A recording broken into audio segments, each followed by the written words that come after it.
ಪ್ರಿಯ ವೀಕ್ಷಕರೇ, ಇಂದು ನಮ್ಮ taluk news channel ತಂಡ ಅತ್ತಿಗುಪ್ಪೆ ಏರಿಯಾದ ಬಿಸಿಸಿ ಲೇಔಟ್ಗೆ ಬಂದಿದ್ದೀವಿ. ಈ ಒಂದು ಬಿಸಿಸಿ ಲೇಔಟ್ ಅಲ್ಲಿ ಯಾವ ರೀತಿಯ ಒಂದು ಅಭಿವೃದ್ಧಿ ಕೆಲಸಗಳು ನಡೀತಾ ಇದ್ದಾವು ಹಾಗೂ ಜನರನ್ನ ಒಂದು ಬಾಧಿಸಿರ್ತವಂತಹ ಜನರನ್ನ ಕಾಡ್ತಿರ್ತಕ್ಕಂತಹ ಸಮಸ್ಯೆಗಳು ಯಾವುವು ಅನ್ನೋದ್ರ ಬಗ್ಗೆ ನಾವು ವರದಿ ಮಾಡುತ್ತಿದ್ದೇವೆ.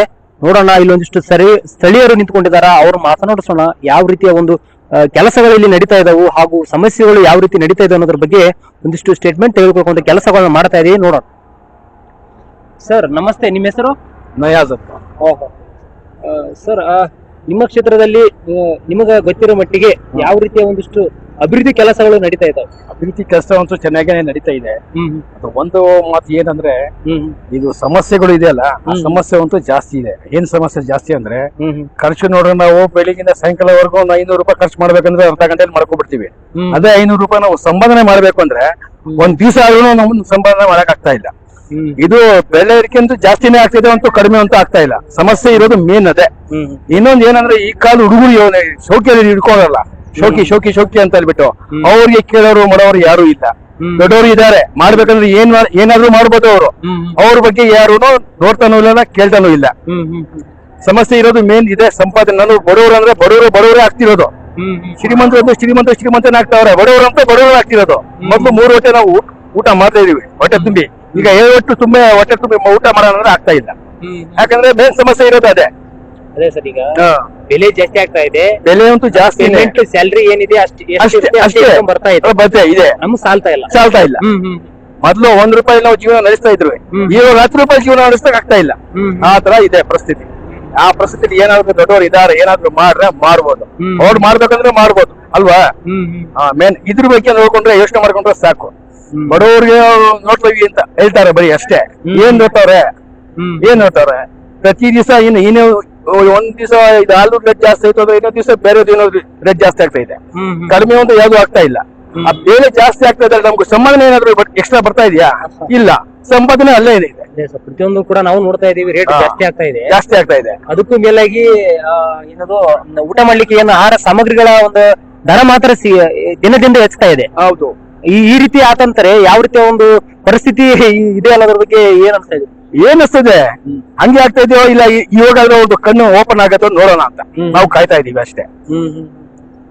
ಮತ್ತೆ ಅಭಿವೃದ್ಧಿ ಕೆಲಸ ಏನಂದ್ರೆ ಚೆನ್ನಾಗಿ ಮಾಡ್ತಾ ಇದ್ದಾರೆ ನಮ್ಮ ನಮ್ಮ ಹೆಸರು ಜಬಿ ಅಂತ.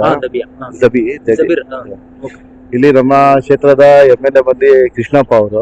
ಆದ್ರೆ ಅವ್ರಿಗೆ ನಾವು ಹೇಳಿದೀವಿ, ಇದು ಒಂದು ಟರ್ಮಿನಲ್ ಚಿಕ್ಕದು ಮಾಡ್ಕೊಡಿ, ರೈಲ್ವೆ ಟ್ರ್ಯಾಕ್ ದಾಟಿ ಸ್ಕೂಲ್ ಮಕ್ಕಳಿಗೆ ಎಲ್ಲ ತೊಂದರೆ ಆಗತ್ತೆ ಅಂತ. ಆದ್ರೆ ಅದ್ರ ಬಗ್ಗೆ ಏನು ಗಮನ ಹರಿಸ್ತಾ ಇಲ್ಲ ಅವರು. ಸ್ವಲ್ಪ ಅದು ಅನುಕೂಲ ಒಂದ್ ಮಾಡ್ಕೊಟ್ಬಿಟ್ರೆ, ಸ್ಕೂಲ್ ಮಕ್ಕಳು ಹೋಗಕ್ಕೆ ಬರಕ್ಕೆ ಒಂದು ಜಾಗ ಇದ್ರೆ ಏನಾದ್ರು ಅನುಕೂಲ ಆಗತ್ತೆ. ಇಲ್ಲ, ಇದು ರೈಲ್ವೆ ಟ್ರ್ಯಾಕ್ ದಾಟಿ ಬರ್ಬೇಕು. ಆ ಸೈಡ್ ಇರೋದು ನಮ್ಮ ಏರಿಯಾ ರೋಷನ್ ನಗರ್ ಅಂತ. ಆ ಕಡೆಯಿಂದ ಸ್ಕೂಲ್ ಮಕ್ಕಳು ಕರ್ಕೊಂಡ್ ಬರ್ಬೇಕಂದ್ರೆ ರೈಲ್ವೆ ಟ್ರ್ಯಾಕ್ ಮೇಲಿಂದಾನೇ ಬರ್ಬೇಕು. ಯಾವ ಟೈಮಲ್ಲಿ ಬರತ್ತಂತ ಗೊತ್ತಿಲ್ಲ. ಅದು ರೈಲ್ವೆ ಬಹಳ ಕಷ್ಟದಿಂದ ನಾವು ಮಕ್ಕಳಿಗೆ ಕರ್ಕೊಂಡ್ ಹೋಗ್ಬೇಕು ಆಗತ್ತೆ. ಒಂದು ಚಿಕ್ಕದು ಒಂದು ಜಾಗ ಕೆಳಗಡೆ ಸೇತುವೆ ಮಾಡ್ಕೊಟ್ಬಿಟ್ರೆ, ಅಂಡರ್ ಪಾಸ್ ಫ್ಲೈಓವರ್ ಆಗಿರ್ಬೋದು, ಏನಾದ್ರು ಒಂದು ನಡ್ಕೊಂಡು ಹೋಗಕ್ಕೆ ಬರಕ್ಕೆ ಈಸಿ ವಾಕ್ ಆಗ್ಲಿ, ಆತರ ಒಂದ್ ಮಾಡ್ಕೊಟ್ಬಿಟ್ರೆ ಸರ್ಕಾರದಿಂದ ಮತ್ತೆ ನಮ್ಮ ಕ್ಷೇತ್ರದ ಶ್ರೀ ಕೃಷ್ಣಪ್ಪ ಅವ್ರಿಗೆ ನಾವು ಏನೇ ಹೇಳಕ್ಕೆ ಬಯಸ್ತೀನಿ ಅಂದ್ರೆ, ಒಂದು ಅನುಕೂಲ ಮಾಡ್ಕೊಡಿ. ಬಹಳ ತೊಂದರೆ ಆಗ್ತೈತೆ. ಯಾವ ಟೈಮಲ್ಲಿ ಏನಾಗತ್ತೆ ಅನಾಹುತ ಅಂತ ಏನು ಗೊತ್ತೇ ಆಗ್ತಾ ಇಲ್ಲ. ಬಹಳ ತೊಂದರೆ ಆಗ್ತಿದೆ. ಬಹಳಷ್ಟು ಸತಿ ನಾವು ಹೇಳಿದೀವಿ. ಇಲ್ಲಿವರೆಗೂ ಕೂಡ ನೀವು ರೈಲ್ವೆ ಟ್ರ್ಯಾಕ್ ಕ್ರಾಸ್ ಮಾಡ್ಕೊಂಡು ಬರ್ತಾ ಇದೀರಾ ಅಂತ? ಮುಂಚೆಯಿಂದಾನು ರೈಲ್ವೆ ಟ್ರ್ಯಾಕ್ ದಾಟಿನೇ ಬರ್ತಾ ಇರೋದು ನಾವು.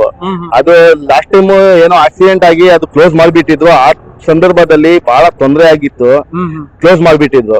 ಆಮೇಲೆ ಹೋಗಿ ರಿಕ್ವೆಸ್ಟ್ ಮಾಡಿದಕ್ಕೆ ಸ್ವಲ್ಪ ಜಾಗ ಬಿಟ್ಟವ್ರೆ ಅಲ್ಲಿ ಓಡಾಡೋದಕ್ಕೆ. ಅದು ಬಿಟ್ಟು ಏನಿಲ್ಲ, ಒಂದು ಕೆಳಗಡೆ ಸೇತುವೆ ಎಲ್ಲ ಅಂದ್ರೆ ಒಂದು ಅಂಡರ್ ಬ್ರಿಡ್ಜ್ ಮಾಡ್ಕೊಟ್ಬಿಟ್ರೆ ಅನುಕೂಲ ಆಗುತ್ತೆ ಅಷ್ಟೇ. ಸರಿ, ನಮ್ಗೆ ಅರ್ಥ ಆಯ್ತು ಸರ್. ಯಾಕಂತಂದ್ರೆ ಶಾಲಾ ವಿದ್ಯಾರ್ಥಿಗಳು, ಚಿಕ್ಕ ಪ್ರೈಮರಿ ಸ್ಕೂಲ್ ಮಕ್ಕಳು ಇರ್ತಾರೆ, ಅವರು ತಿಳುವಳಿಕೆ ಇರೋದಿಲ್ಲ. ರೈಲ್ ಬರ್ತಾ ಇದೆ, ನಾವು ಸರ್ಕೊಳ್ಬೇಕು, ಸೈಡ್ ನಿಂದಿರ್ಬೇಕು ಅನ್ನೋದು. ಸಡನ್ ಆಗಿ ಬಂದ್ರೆ ಏನೋ ಅನಾಹುತಗಳು ಆಗ್ತಾ ಇರೋ. ಕೆಲವೊಬ್ರು ಏಜ್ ಪರ್ಸನ್ಸ್ ಇರ್ತಾರೆ, ಅವ್ರಿಗೆ ಕಿವಿ ಕೇಳ್ತಿರಲ್ಲ. ಬಹಳ ಸಮಸ್ಯೆಗಳಾಗ್ತಾ ಇದೆ. ಬಹಳ ಸಮಸ್ಯೆಗಳೇ ಆಗ್ತಿದೆ. ಅದ್ರ ಬಗ್ಗೆ ಏನೋ ಪರಿಹರಿಸಿದ್ರೆ ಸ್ವಲ್ಪ ಒಳ್ಳೇದಾಗ್ತೀವಿ. ಮತ್ತೆ ಆ ಕಡೆ ಸೈಡು ಪ್ರಿಯಾ ಕೃಷ್ಣ ಅವರು ಇದ್ದಾರೆ. ಒಂದು ವೇಸ್ಟ್ ನೀರ್ ಹೋಗತ್ತಲ್ಲ ಮೋರಿ, ಅದು ದೊಡ್ಡದು ಮೋರಿ ಏನಿದೆ ತುಂಬಿಟ್ರೆ ಎಲ್ಲ ಮನೆ ಒಳಕ್ಕೆ ಎಲ್ಲ ಬಂದ್ಬಿಡತ್ತೆ ನೀರು. ಇವಾಗ ಟೈಮ್ ಚೆನ್ನಾಗಿದೆ, ಬೇಸಿಗೆ ಕಾಲದಲ್ಲಿ ಮಳೆ ಗಿಡ ಬರ್ತಾ ಇಲ್ಲ. ನೆಕ್ಸ್ಟ್ ಮಂತ್ ಸೆಕೆಂಡ್ ಮಂತ್ ಅಲ್ಲಿ ಏನಾದ್ರು ಮಳೆ ಗಿಡ ಬಂದ್ರೆ ಅವಾಗ ಆ ಸಂದರ್ಭದಲ್ಲಿ ಮಳೆ ನೀರು, ಗಲೀಜ್ ನೀರು, ಕೊಚ್ಚೆ ನೀರು ಎಲ್ಲ ಮನೆ ಒಳಕ್ಕೆ ಎಲ್ಲ ಬರುತ್ತೆ.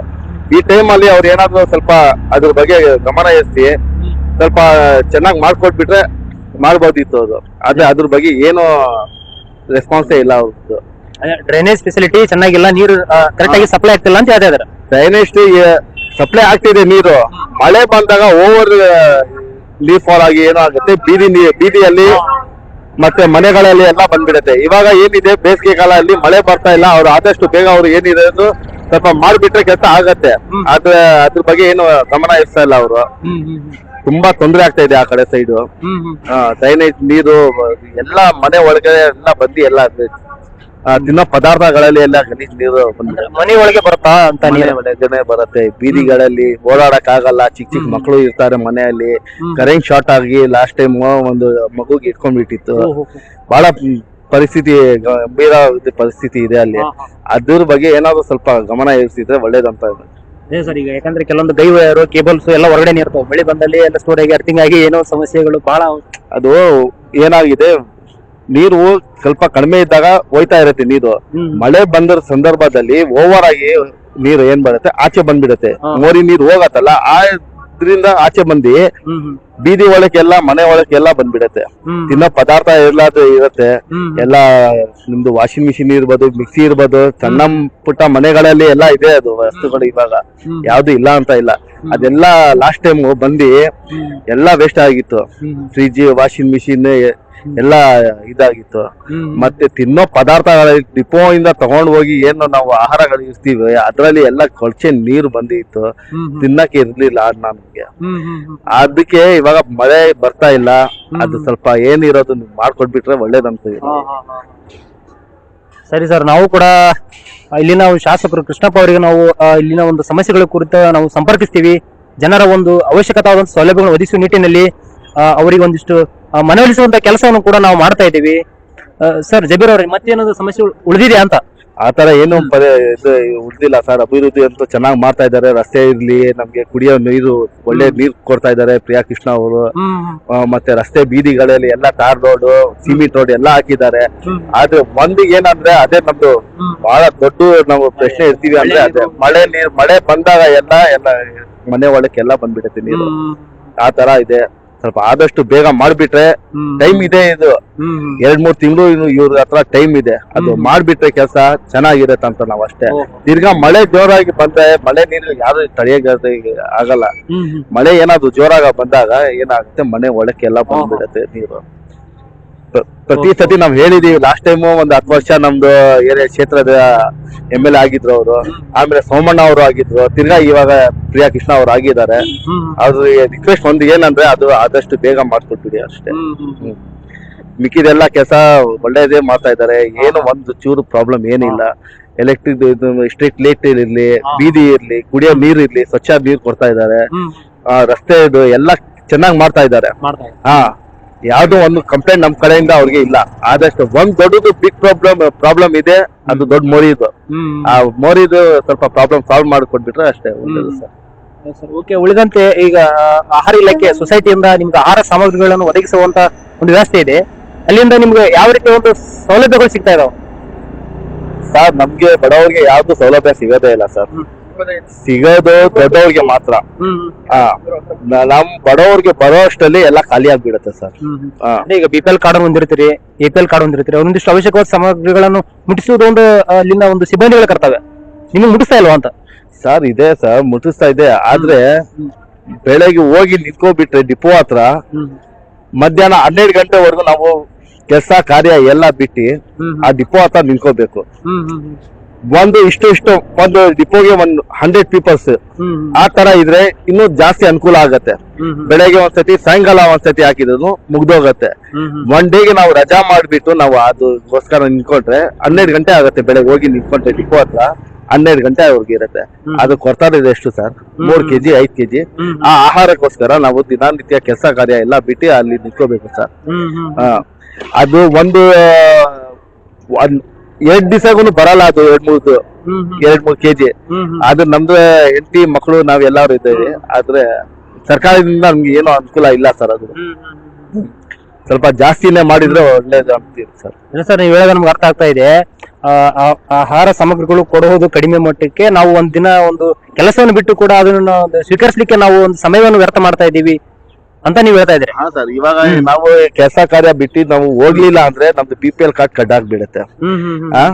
ನಾವ್ ಹೋಗಿ ತಗೊಳ್ಳೇಬೇಕು, ಥಮ್ ಹಾಕ್ಲೇಬೇಕು, ನಾವು ರೇಷನ್ ತಗೊಳ್ಳೇಬೇಕು. ಫಾರ್ ಎಕ್ಸಾಂಪಲ್ ನಾವ್ ಹೋಗಿ ತಗೊಳ್ಳಿಲ್ಲ, ಅಷ್ಟು ಜನ ಇದ್ದಾರೆ ಅಂತ ನಾವು ಸ್ವಲ್ಪ ಇದು ಮಾಡಿದ್ರೆ ಆ ರೇಷನ್ ಕಾರ್ಡ್ ಮುಗ್ದೋಗತ್ತೆ ಸರ್. ಯಾವ್ದಕ್ಕೂ ಅನುಕೂಲ ಆಗಲ್ಲ ಸರ್. ಅದು ನಾವ್ ಹೋಗ್ಬೇಕಂದ್ರೆ ಒಂದಿನ ನಾವು ಪೂರ್ತಿ ನಾವು ಅದ್ರ ಬಗ್ಗೆ ನಿಂತ್ಕೋಬೇಕು ಸರ್. ಬಡವ್ರಿಗಂತೂ ಏನು ಅನುಕೂಲ ಇಲ್ಲ.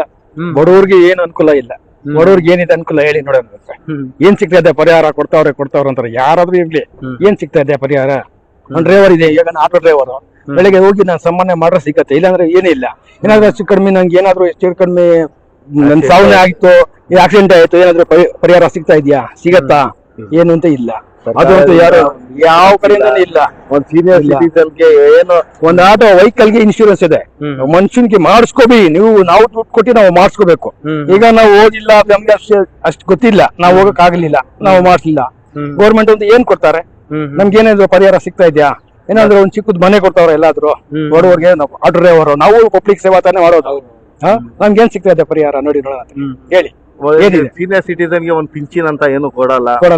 ಆಟೋ ಈಗ ಡ್ರೈವರ್ ವಯಸ್ಸಾಗಿದೆ. ಈಗ ನಮ್ಗೆ ಈಗ ನಾನು ಹಾರ್ಟ್ ಪೇಷಂಟ್ಗೆ ಡಾಕ್ಟರ್ ಹೇಳೋನ್ನ ನೀವು ಬೆಡ್ ರೆಸ್ಟ್ ತಗೊಳ್ಳಿ ಅಂತ. ನಾವು ಬೆಡ್ ರೆಸ್ಟ್ ತಗೊಂಡಿದ್ರೆ ನಾವು ಮನೆ ನಡೆಯಲ್ಲ, ನಾವು ಹೋಗಿ ಸಾಮಾನ್ಯ ಮಾಡಲೇಬೇಕು. ಅದೇನಾದ್ರು ಹೆಚ್ಚು ಕಡಿಮೆ ಆಯ್ತು ಅಂದ್ರೆ, ನಮ್ಗೆ ಹೆಚ್ಚು ಕಡಿಮೆ ಆಯ್ತು ನಮ್ ಹಿಂದೆ ಕೂತಾರವ್ರು ಅವ್ರಿಗೂ ತೊಂದ್ರೆ, ನಮ್ಮನ್ನು ತೊಂದ್ರೆ. ಈಗ ಭಯ ಪಟ್ಟಿ ಹೋಗಿ ನಾವು ಸಾಮಾನ್ಯ ಮಾಡ್ಬೇಕು. ಮಾಡಿಲ್ಲ ಅಂದ್ರೆ ನಮ್ಮ ಮನೆ ನಡೆಯಲ್ಲ. ಪರಿಹಾರ ಏನಾದ್ರು ಸಿಗ್ತಾ ಇದೆಯಾ? ಏನ್ ಪರಿಹಾರ ಕೊಡ್ತಿದ್ರು? ಏನ್ ಪರಿಹಾರ ಕೊಡ್ತಾ ಇದೀರಿ? ಪರಿಹಾರ ಅಂತ ಏನು ಸಿಗ್ತಾ ಇಲ್ಲ. ಅದಂತೂ ಎಲ್ಲ ಸುಳ್ಳು. ಸರ್, ನೀವು ಹೇಳಿದ್ರಿ 60 ವರ್ಷ ಮೇಲ್ಪಟ್ಟ ನಾಗರಿಕರಿಗೆ ಒಂದು ಸೌಲಭ್ಯ ಪೆನ್ಷನ್ ಇಲ್ಲ ಅಂತ ಹೇಳಿದ್ರು. ನಿಮ್ಮ ಕ್ಷೇತ್ರದಲ್ಲಿ 60 ವರ್ಷ ಮೇಲ್ಪಟ್ಟವರಿಗೆ ಆ ಒಂದು ಪಿಂಚಣಿ ಕೊಡ್ತುವಂತ ಕೆಲಸಗಳು ನಡೀತಾ ಇದೆಯಾ, ಅಥವಾ ಅಲ್ಲಿಂದ ಒಂದಿಷ್ಟು ಸರ್ ಮಾತು ಏನಂದ್ರೆ, ಒಂದು MLA ಆಗಿ ಅವರು ನಮ್ ಕ್ಷೇತ್ರದ ಎಷ್ಟು ಜನರು ಓಟ್ ನಮ್ಗೆ ಬೀಳತ್ತಂತ ಅವ್ರಿಗೆ ಗೊತ್ತಿರತ್ತೆ. ಒಂದ್ ಎಕ್ಸಾಂಪಲ್ ನಾನು ಹೇಳ್ತಾ ಇದ್ದೀನಿ. ಈ ಕ್ಷೇತ್ರದಲ್ಲಿ ನಮ್ದು ಇಷ್ಟು ಜನ ಇದಾರೆ, ಇಷ್ಟು ಮಿನಿಮಮ್ ನಮ್ಗೆ ಓಟ್ ಬೀಳತ್ತೆ, ನಾವು ಗೆಲ್ಬಹುದು, ಆ ತರ ಒಂದಿರತ್ತೆ. ಆದ್ರೆ ಆ ಕ್ಷೇತ್ರದಲ್ಲಿ ಬಡವರು ಯಾರಿದ್ದಾರೆ, ವಯಸ್ಸಾಗೋರು ಯಾರಿದ್ದಾರೆ, ಕಷ್ಟದಲ್ಲಿ ಯಾರಿದಾರ ಅಂತ ಯಾರಿಗೂ ಗೊತ್ತಿರಲ್ಲ. ನಮ್ ಕಷ್ಟ ನಾವ್ ಹೇಳಕ್ ಹೋಗ್ಬೇಕಂದ್ರೆ ಅವ್ರ ಮನೆ ಬಾಗ್ಲಕ್ ಹೋಗ್ಬೇಕು. ಅವ್ರ ಓಟ್ ಕೇಳಕ್ಕೆ ನಮ್ ಮನೆ ಬಾಗ್ಲ ಹತ್ರ ಬರ್ತಾರೆ. ನಮ್ ಕಷ್ಟ ಹೇಳ್ಬೇಕಂದ್ರೆ ಅವ್ರ ಮನೆ ಬಾಗ್ಲಿಗೆ ಹೋಗ್ಬೇಕು ಸರ್. ಮತ್ತೆ ಏನ್ ಮಾತಂದ್ರೆ, ಗೆಲ್ತಿರ ದೇವ್ರಿಗೂ ಗೆಲ್ಲಿ, ಗೆಲ್ಲಿ ಆದ್ಮೇಲೆ ಯಾರ್ದು ಏನೇನ್ ಸಮಸ್ಯೆ ಇದೆ ಅಂತ ನೀವ್ ಬಂದು ಕೇಳ್ಬೇಕು ಸರ್. ನೀವು ಯಾರು ಕೇಳಲ್ಲ. ಅವ್ರು ಬಂದ್ರೆ ಅವ್ರ ಹಿಂದ್ಗಡೆ ಒಂದ್ 100 ಜನ ಇರ್ತಾರೆ. ಬಡ ಹೋಗಿ ಮುಂದೆ ನಿಂತ್ಕೊಂಡು 2 ನಿಮಿಷ ಮಾತಾಡಕ್ ಆಗಲ್ಲ. ನೀವ್ ಸಪ್ರೇಟ್ ಆಗಿ ನೀವ್ ಬರ್ಲಿ, 2-3 ಜನ ಇರ್ಲಿ, ಅವ್ರ ಗಾಡ್ಸ್ ಇರ್ಲಿ, ಓಕೆ. ಅವ್ರು ಬರ್ತಾ ಇದಾರೆ ಅಂದ್ರೆ ಅವ್ರ ಜನ ಹಿಂದೆ 10 ಜನ 100 ಜನ ಇರ್ತಾರೆ. ನಂದು ಪ್ರಾಬ್ಲಮ್ ನಾವ್ ಏನಿದೆ ಅಂತ ನಾವು ಹೇಳಕ್ ಹೋಗಕ್ಕಿಂತ ಮುಂಚೆ ಅವ್ರ ಟೈಮ್ ಮುಗಿದಾಗ ಅವ್ರು ಹೋಗ್ಬಿಡ್ತಾರೆ ಸರ್. ಅದೇ ಓಟ್ ಕೇಳ್ಬೇಕಂದ್ರೆ ಅವ್ರು ಬರ್ತಾರಲ್ಲ, ಯಾರಿಲ್ಲ, ಕೈ ತೋರಿಸ್ತಾರೆ, ನಮ್ಗೆ ಹಾಕಿ ಓಟ್ ಅಂತ ಇದೆ ಹೇಳ್ತಾರೆ, ಹೋಯ್ತಾರ ಸರ್. ನಮ್ದು ಪರಿಸ್ಥಿತಿ ಹೇಗಿದೆ ಅಂತ ಅವ್ರು ಬಂದು ಯಾರ್ಯಾರು ನಮ್ ಕ್ಷೇತ್ರದಲ್ಲಿ ಬಡವರು ಇದ್ದಾರೆ, ಎಷ್ಟು ವಯಸ್ಸಾಗಿದೆ ಅವ್ರಿಗೆ ಏನೇನ್ ತೊಂದರೆ ಆಗ್ತಿದೆ ಅಂತ ಯಾವ ಕ್ಷೇತ್ರದ MLA ಬಂದು ಏನೋ ಕೇಳ್ತಾ ಇಲ್ಲ. ಒಬ್ಬೊಬ್ರಿಗೆ ಒಂದ್ಸತಿ ಒಂದ್ ತಿಂಗಳಿಗೆ ಒಬ್ಬೊಬ್ರಿಗೆ ಒಂದ್ ಮಾಡಿದ್ರೆ 5 ವರ್ಷ ಕುತ್ಕೊಂತಾರೆ. ಆ 5 ವರ್ಷದಲ್ಲಿ ಎಷ್ಟು ಬಡವ್ರಿಗೆ ಅವತ್ತು ಅವ್ರ ಮೆಡಿಸಿನ್ ಇರ್ಲಿ, ಅವ್ರ ಊಟ ಇರ್ಲಿ, ಏನೋ ಒಂದು ಸಹಾಯ ಆಗತ್ತೆ. ಅದು ಒಬ್ಬೊಬ್ರು ಒಂದೊಂದ್ ತಿಂಗಳಿಗೂ ಒಂದನ್ನು ಮಾಡಲ್ಲ ಸರ್. ಮಾಡ್ಬೇಕು ಸರ್. ಈ ತರ 50-60 ಇಯರ್ಸ್ ಆಗೋ ಇದಾರಲ್ಲ, ಅವ್ರು ಅಂತವ್ರಿಗೆ ಒಂದು ಸರ್ಕಾರದಿಂದ ಬಿಡಿ ಸರ್. ನಾನು ಈ ಕ್ಷೇತ್ರದಿಂದ ಗೆದ್ದಿದ್ದೀನಿ, ನನ್ನ ಹತ್ರ ದೇವ್ರು ಕೊಟ್ಟವನೆ, ನಾನು 1-2 ಸಾವಿರ ಕೊಳ್ಳಿ, ಅವ್ರಿಗೆ ಮೆಡಿಸಿನ್ಗೆ ಆಗ್ಲಿ, ಏನೋ ಒಂದಾಗ್ಲಿ. ಅದೇ ಸರ್, ಈಗ ಮೆಡಿಸಿನ್ ಹೆಲ್ತ್ ಅಂತ ಹೇಳಿದ್ರಿ, ಪ್ರತಿಯೊಬ್ಬನು ಕೂಡ ಒಂದು ಹೆಲ್ತ್ ಫೆಸಿಲಿಟಿ ಅನ್ನೋದು ಬಹಳ ಮುಖ್ಯ ಆಗುತ್ತೆ. ಹೌದು ಸರ್. ಈ ಒಂದು ಹೆಲ್ತ್ ಫೆಸಿಲಿಟಿ ತಗೋಬೇಕಂತಂದ್ರೆ ಅವರು ಒಂದಿಷ್ಟು ದುಡಿದ ಒಂದು ಅರ್ಧ ಭಾಗವನ್ನು ಕೂಡ ಒಂದು ದವಾಖಾನೆಗೆ ಹಾಸ್ಪಿಟಲ್ಗೆ ಇಡುವಂತಹ ಒಂದು ವ್ಯವಸ್ಥೆ ನಮ್ಮ ಈ ಒಂದು ಇದರಲ್ಲಿ ನಾವು ನೋಡ್ತಾ ಇದ್ದೀವಿ.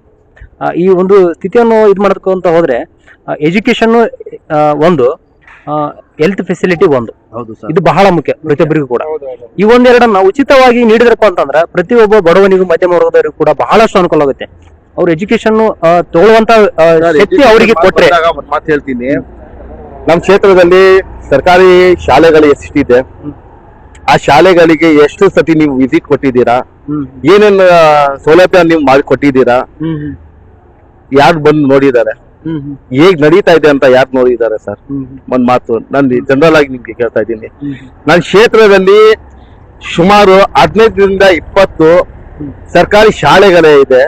ಆ ಶಾಲೆಗಳಿಗೆ ಹೋಗಿ ಯಾರು ವಿಸಿಟ್ ಮಾಡಿದ್ದಾರೆ, ಏನ್ ತೊಂದರೆ ಆಗಿದೆ, ಏನ್ ಅನುಕೂಲ ಮಾಡ್ಬೇಕು, ಏನ್ ವ್ಯವಸ್ಥೆ ಮಾಡ್ಬೇಕಂತ ಯಾರು ಕೇಳಲ್ಲ ಸರ್. ಎಜುಕೇಶನ್ ಅಂತ ಹೇಳ್ತೀವಿ ಅಲ್ಲ ನೀವು, ಸೊ ಅದಕ್ಕೋಸ್ಕರ ನಾನು ಹೇಳ್ತಾ ಇದ್ದೀನಿ, ಹೋಗಿ ವಿಸಿಟ್ ಮಾಡ್ಬೇಕು ಸರ್.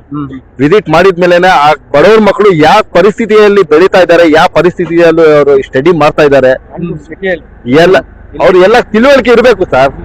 ನಾನು ಗೆದ್ದಿದ್ದೀನಿ, ನಾನು ಆರಾಮಾಗಿದ್ದೀನಿ, 5 ವರ್ಷ ಯಾರು ನನ್ಗೆ ಲಾಸ್ ಆಗಲ್ಲ, ನಾನ್ ನೆಮ್ಮದಿಯಾಗಿದ್ದೀನಿ. ಬೇರೆಯವ್ರು ಏನಾದ್ರು ಆಗಿ ಅಂದ್ರೆ ನೆಕ್ಸ್ಟ್ 5 ವರ್ಷ ಇರುತ್ತೆ, ಅದಾದ್ಮೇಲೆ ತಿರ್ಗಾ 5 ವರ್ಷ. ನೀವು ಚೆನ್ನಾಗಿ ಕೆಲಸ ಮಾಡ್ತಾ ಇದ್ರೆ ನೀವೇ ಗೆದ್ಕೊಂಡು ಬರ್ತಾ ಇರ್ತೀರಾ ಸರ್.